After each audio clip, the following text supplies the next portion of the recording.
Hello aspirants and welcome again to Legacy IAS Academy. In this lecture, we will be discussing about the invisible hand in India's foreign trade. So what is this invisible hand all about? It is of course different from Adam Smith's invisible hand theory. It's not that invisible hand that we're talking about. It's something else. So we'll see what this is, why this is so significant, and what should be, because of this, what should be the future course of action for India with respect to the foreign trade. So let's get started. The news is about the invisible getting more in number as compared to the visible. So what are these invisibles and visibles? Whereas, see, the thing is, in foreign trade, so when we talk about trade in foreign, let's say foreign trade, basically it is the exports and imports that we are talking about inter-country, means among the countries. So that is what foreign trade is, the trade or the export and import that happens among the countries. Now, when you export goods as well as services. When you import goods as well as services. Now, when you export any commodity, you earn foreign exchange, and when you import any commodity, you have to spend foreign exchange. Right. Now, when you are exporting, you don't just export. It just does give a feeling that when you are exporting or importing, it's only the goods. No, not necessarily, of course. There are also services that we export. Indians in India working for foreign companies, so they are exporting their services and earning foreign exchange in return for the country. So even the services are exported, right? And services are also imported. So when you talk about the trade, it is the trade of goods as well as services. So the trade of goods is what is known as the visibles. So we can say that's the trade in visibles, whereas the trade of services is known as invisible. So we can say trade in invisibles. I hope this distinction is clear. So what has happened with respect to these two? The news talks about India's foreign exchange earning, right, from the services and private remittances. These together constitute the invisibles. Why are we saying that these are invisibles? Because you can't see them. You cannot see the services getting transferred, right? You can see the goods getting transferred because services are intangible. That means you cannot touch, see or feel them, whereas goods are tangible. That means you can touch, see and feel them. So that's why goods are visibles and services are invisibles. So the foreign exchange earning for India in services and remittances have, as of now, exceeded the foreign exchange earnings from the goods. So this has what has happened. The invisibles has overtaken the visibles. So let us see how this trend has reached over here, and because of which, what should be our future foreign trade policy be like. So before that, the important notification about the new batches that are starting by Legacy IAS Academy. So make sure that you join before the date. The 7th July batch already has started from today, but you have the upcoming 9th and 11th August batch that is there. So when you subscribe to Legacy IAS Academy, of course, you will be trained by the experts, people who have already given their personality test. Along with that, they have tons of experience of 10+ years. In addition, there are certain advantages if you go for it. You will have one-on-one mentorship and doubt solving. This one-on-one mentorship is not by less experienced teachers. It's the same teachers that you see over here who are going to mentor you and guide you. There will be regular interactions. One of the most important thing is the batch size is quite small, so the attention is more over here. Daily answer writing practice in addition to test series for prelims and mains, plus very importantly a 360-degree coverage of current affairs, wherein one entire day of classes every week will be dedicated for your current affairs, so that you need not go anywhere else for anything whatsoever. Now you can subscribe or enroll yourself by calling on this number, logging on to the website, as well as downloading the app. In that also you will have the options. So after this, let's get started with the news. Let's continue with it. So visibles and invisibles. As I said, the international trade, it's not just about goods. It's not just about visibles. It's also about the services or the invisibles as well. So goods which could be touched, felt and seen, that is tangible. those are known as visibles. Whereas if you talk about the invisibles, you have the services, the remittances, etc. Now, what has happened in the case of India is invisibles now are earning more than the export of goods. I hope that's clear. So invisibles, the component of invisibles are services exports, private transfers, that is remittances. What are remittances? There can be people who are staying abroad, non-resident Indians, NRIs, someone staying abroad, earning there and sending the salary back to their family, back to their home country, that is India. So what happens? They send back in dollars.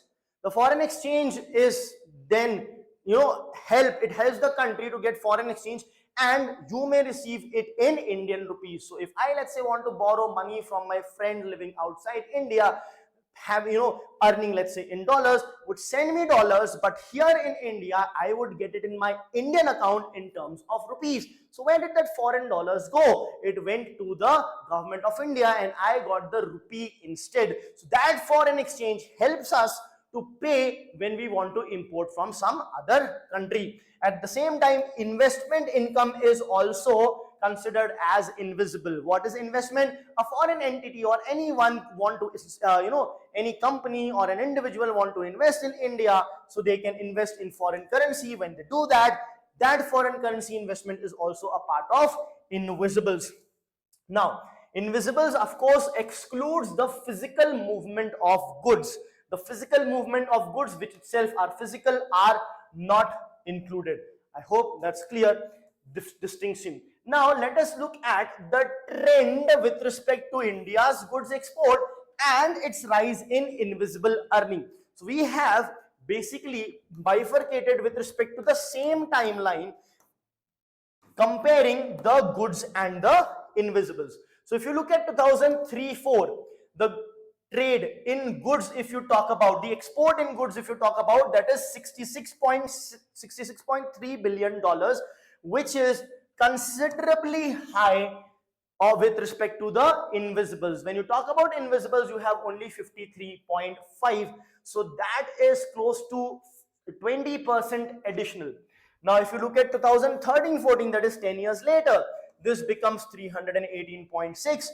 This is just 233. So again, a huge amount additional is over here, about 50% more, not 50% more, you can say around 40% more is what trade export in goods is.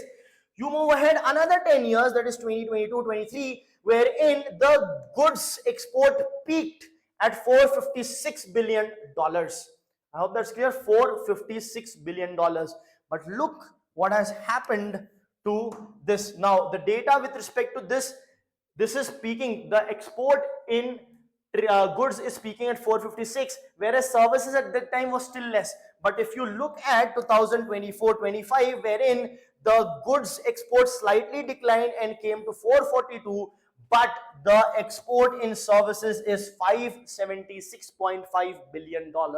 So what has happened? As of now, we have $135 billion more with respect to exports in services as compared to export in goods. Now, that is of course a result of increase in the export in services, but also with respect to goods, there have been volatility linked to the fall down in the global demand. There have been pandemic issues and various geopolitics. So for example, pandemic, after, during the pandemic, the exchange, the trade and all declined, the transfer declined. In fact, geopolitics also hampers a lot because it destroys the logistical supply chain that is there. So all these effects you could see, and you could see that the invisibles have risen quite a lot. Now, why is that happened? Because of specific characteristics of the invisibles. And what are these characteristics? So if you talk about the characteristics of invisibles, invisibles are basically immune to a lot of things. They are immune to the trade tariffs. They are immune to any geopolitical conflict as well as COVID-like situation. So if there is a COVID-like situation, you can still work from home for a company abroad, not a problem. Even if there is geopolitical thing, the logistic, the shipping routes are closed, there are restrictions, etc. But services can be transferred using the internet. The connectivity is there through the internet. So they are to an extent immune to this. And whenever we talk about tariffs, the tariffs are majorly on the goods that we are talking about. So they are immune to this also. So if all these things throughout the world is having a negative impact on trade, the trade in goods, the goods trade will go down, but the services will not go down. So that is one of the reason. Another thing, without major trade deals or incentives, the services sector has still increased.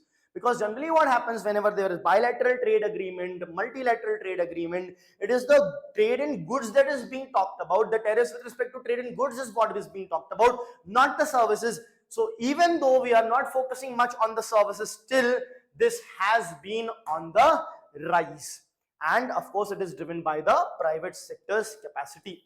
Now if you look at India and China's contrast over here, so you look at, with respect to India and China, we see goods in trade. In goods in trade, India is of course no match for China. You can see China has a surplus of $768 billion, whereas India has a deficit of $287 billion. So a difference between India and China is over $1 trillion, right? Now, but the thing is quite different when it comes to services. In services, India has a surplus of close to $200 billion and China has a deficit of $229 billion. So we are doing quite well with respect to the services. That is why India is known as the office of the world, whereas China is known as the factory of the world, because offices reflect the services sector, factories reflect the industrial sector where the goods are manufactured. So China is the factory of the world, goods based on growth, heavy manufacturing exports, etc. India on the other hand is the office of the world, which is service based and having things driven via the human capital in the services sector. So what are the trade policy implications of this? So from this and the table that we saw with respect to India and China, one thing is clear, that we should also emphasize on our services sector. Of course, the ongoing talks and all that are there is related to the visible goods. That is the goods or the trade in the visibles.